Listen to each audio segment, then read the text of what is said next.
All right, so thank you so much for being here, everybody. To start, we're going to pass it off to Kate. Please feel free to share your screen and tell us about yourself and Duluth Seaway Port Authority. Sure. I will stop my share here so you can. There you go. How's that look? Looks great. Great. Well, good afternoon, and thanks for having me. And of course, thanks for being here to the three of you. So interested in, making new connections and learning about new business, or just growing business, or just the business of the Twin Ports. Yeah, I'm Kate Ferguson. I'm the Director of Trade and Business Development at the Duluth Seaway Port Authority. So first, let me just give you an overview on what the Port Authority is. The Port Authority was created in the 1950s by the Minnesota legislature.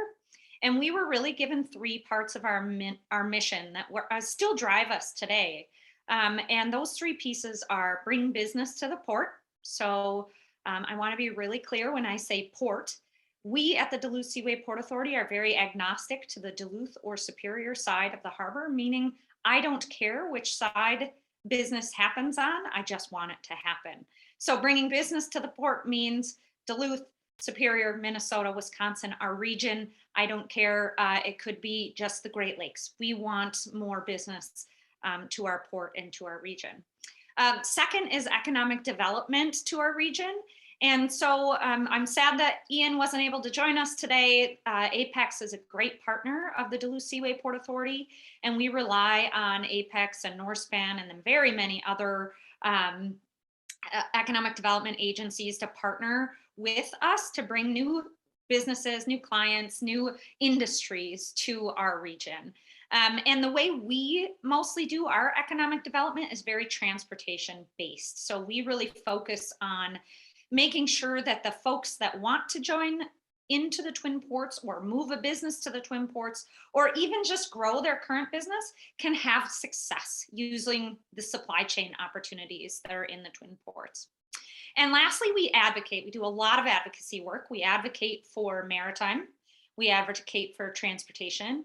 And I think the biggest piece that maybe people don't realize all the time is that we advocate for the industrial nature of business. So Duluth Superior's industrial front on the waterfront is very critically important to us. So why am I here today? What am I going to talk to you about? Well, I'm not necessarily going to talk to you more than I just have about the Duluth Seaway Port Authority. There are only 9 of us that work there. We're all pretty specialized. But I really want to talk to you about the Great Lakes St. Lawrence Seaway System. I want to talk to you about the waterfront and the jobs on our working waterfront. I want to talk about jobs that are on our water, not just on the waterfront, but actually moving along. And then I'll talk to you a little bit about why that's important and kind of the economy that we support at the Duluth Seaway Port Authority. So first, maybe I will tell you a little bit about my educational background, because people often say to me, well, Kate, how did you get into the role you are in? So let me just explain that I grew up in the Lower Peninsula of Michigan. I grew up on the shores of Lake Huron. And on the shores of Lake Huron was this very large cement plant in my city. And I was a lifeguard on the beach for 5 years. And I loved watching the ships come in and out of our harbor, much like we do here in the port of Duluth Superior, right? Ships are the #1 tourist attraction in our port. So what I didn't realize was there is a massive, massive amount of employment that goes into the shipping industry and moving those ships in and out of our harbor. So I came to college at the University of Wisconsin Superior to play hockey. I ended up working on a computers degree because my dad was like, just get some degree, And while I was there, I had a great advisor who helped me find my passion. And my passion really was transportation and the ships in the harbor. And so I transitioned to a transportation logistics management degree. I have 2. So I have a transportation logistics management, computer information systems double major from the University of Wisconsin Superior. And then I worked for the railroad, managing their fleet of ships on the Great Lakes for nearly a decade. And so managing the fleet of ships, what does that look like? I did everything from billing to actually dispatching the ships, telling them where to go, where to pick up, where to deliver. and all the way up into contracting. So then I was in sales and marketing, managing $100 million contracts, and making sure that they were deployed appropriately. So, and the greatest thing is if you work for a company that believes in you and you're passionate about your work, they invested in me. I got my MBA from the University of Minnesota Duluth for free, 100% for free, including a 1 month study abroad to China while I was being paid and working. So, believe in your passions, follow your passions, and they'll land you in a really great place. I left the railroad about 7 years ago and have been at the Port Authority for about 6. And I just love my career, and I love coming to speak with you today. So thank you again for having me.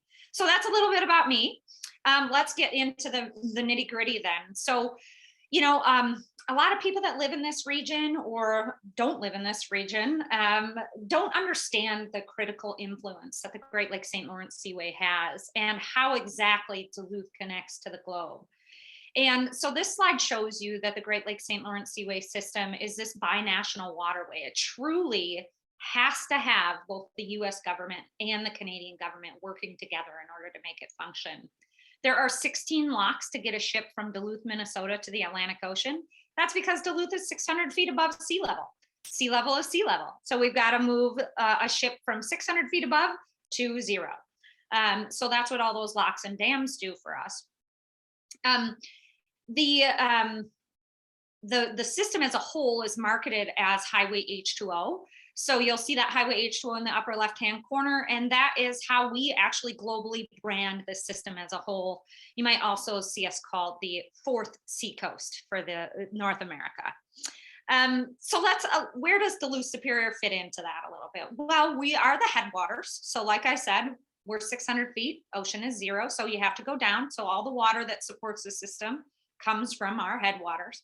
We are the largest tonnage port on the Great Lakes. That's by tonnage, not by value. So really important to understand.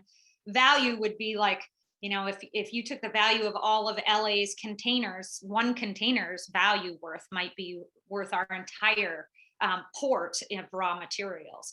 We are a very natural resource, raw material based port. We typically rank in the top 20 ports in the United States. Last year, not so much. We were hit by the COVID pandemic, but that is typically in the top 20. And we typically handle about 35 million short tons of cargo each year.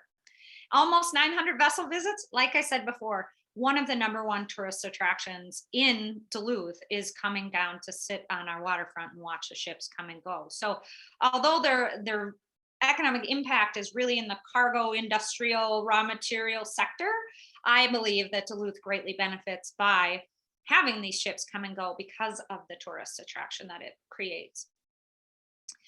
And so what is that economic impact? I think it's so important to understand that the Great Lakes St. Lawrence Seaway system, if you created a little country around the 8 Great Lakes states and 3 Canadian provinces, it would be the 3rd largest GDP in the world. 3rd largest GDP in the world. That tells you how much activity, manufacturing, materials comes in and out of our region in order to really make our region prosper.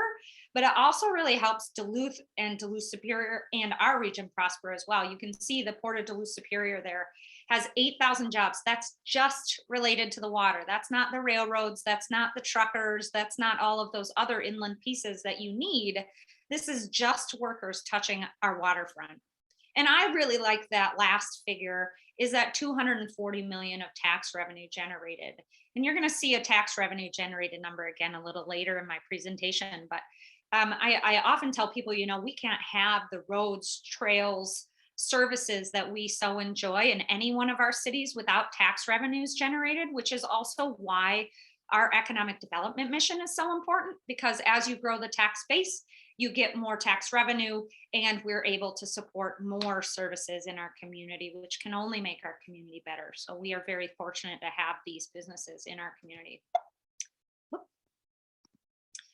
So yeah, the Port of Duluth Superior really is a place of numerous, workforce opportunities. So on this map, you're going to see over 20 facilities. So let's just talk really briefly about kind of the land-based jobs that are available in our harbor. Our land-based jobs are, they're located here in the Twin Ports. You're not on a ship, you're not transiting somewhere. You may have a headquarters that's somewhere else, but for the majority of your time, you're based right here in the Port of Duluth Superior. So you can see the 20 or so facilities there. They're spread out along our waterfront, both on the Superior and Duluth side. They handle all kinds of things. That top left corner is coal that's used for power production. They have about 80 employees there. And those employees are from, laborers all the way up to the president of that company are all housed right here in the Port of Duluth Superior. They have heavy equipment operators, they have planners, schedulers, people that need logistics degrees, people that need no degrees, people that they can train on site. So industry really provides that very diverse availability for a diverse population to get into a job, because there are a multitude of levels at which you can come in and work, especially upon our waterfront. So that middle one is a cement silo. They have few workers, but they make a huge economic impact. The right hand picture there is a grain silo. So you're looking at a silo that employs 30 or so people constantly, full time. That's from laborers again to the general manager, and then their headquarters is in Minneapolis. So you have people of all kinds of varieties there. But then they also employ, when they have a ship, a whole nother union with gangs of employees that actually help them load the vessel. So you're not just looking at the employment that's in the facility alone, you're looking at also those that they have to employ in order to function. And then the bottom left picture is a picture of the Superior Iron Ore Facility. Again, look at all that structure and think about all like the maintenance and operations people it takes to keep that structure functioning, to keep it functional. Because a ship sitting even for an hour waiting for a delay can cost between $3,000 and $5,000 for an hour. So you do not want a ship just sitting, waiting for a facility to be ready to handle them. We have one facility on our harbor that's different, and that is the Clure Public Marine Terminal. And so every other facility you just saw handles a raw material or some sort of dry bulk material that flows nicely. So it can go on a conveyor belt, or it can make a nice little pile. Well, the Clure Public Marine Terminal doesn't make nice little piles.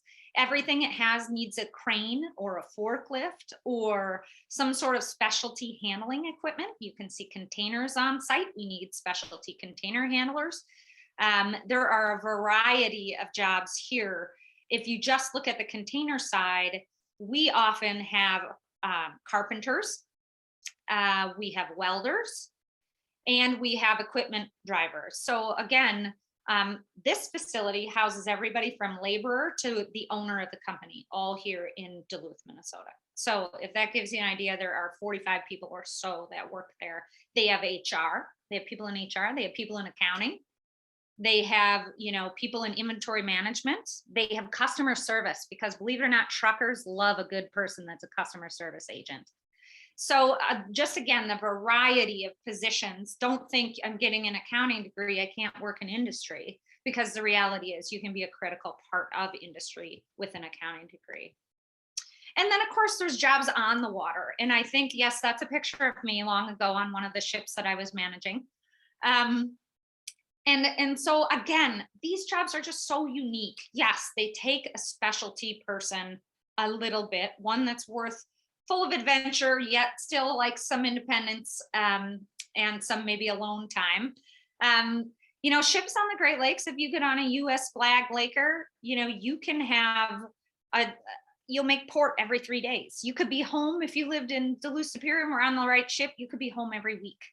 And you're not going to be home for a long time, but you get to see your family every week.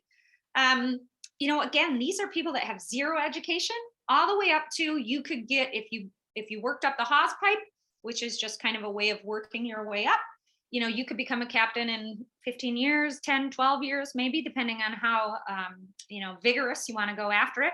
Or you can go get a 4-year degree, get your captain's license, and cut that down by several years just to get your time behind the wheel. But I think there's oftentimes a misconception that the only jobs related to a fleet is on the ship.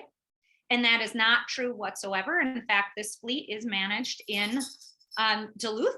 And so they have about 20 or so office workers on top of the 300 to 400 sailors that they employ. And again, this is accounting, billing, dispatch, management, operations, maintenance, all of the above. So again, a lot of opportunity on board or on shore for the ships.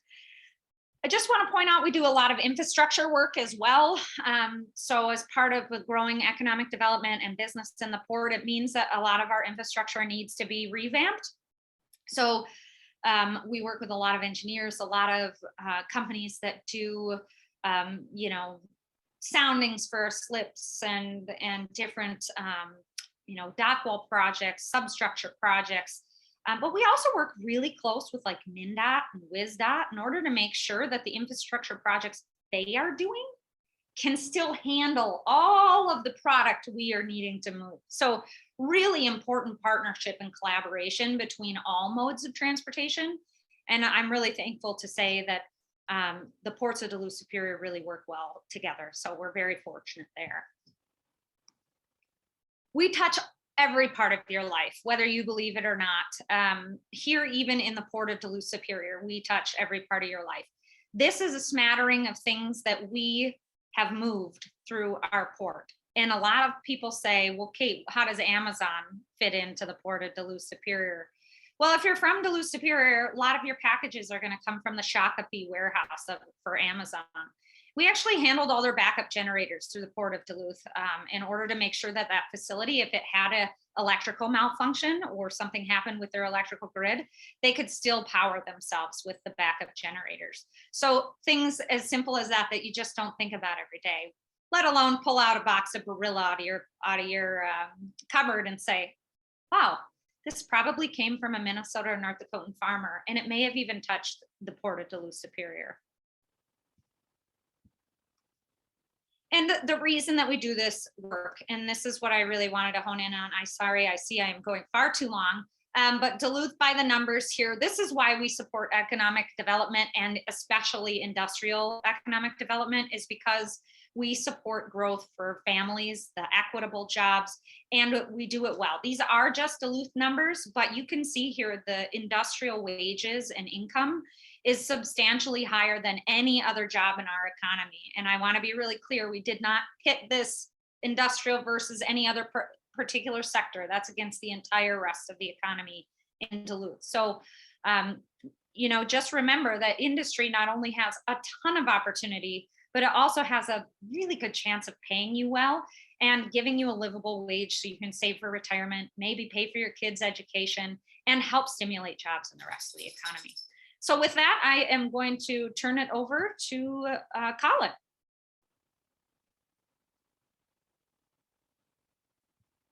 Wonderful. Thank you, Kate. That was very informative. I feel like I'm gonna have to go watch the video afterwards just to begin to digest all that information, but so informative, so many things that I didn't know. So thank you.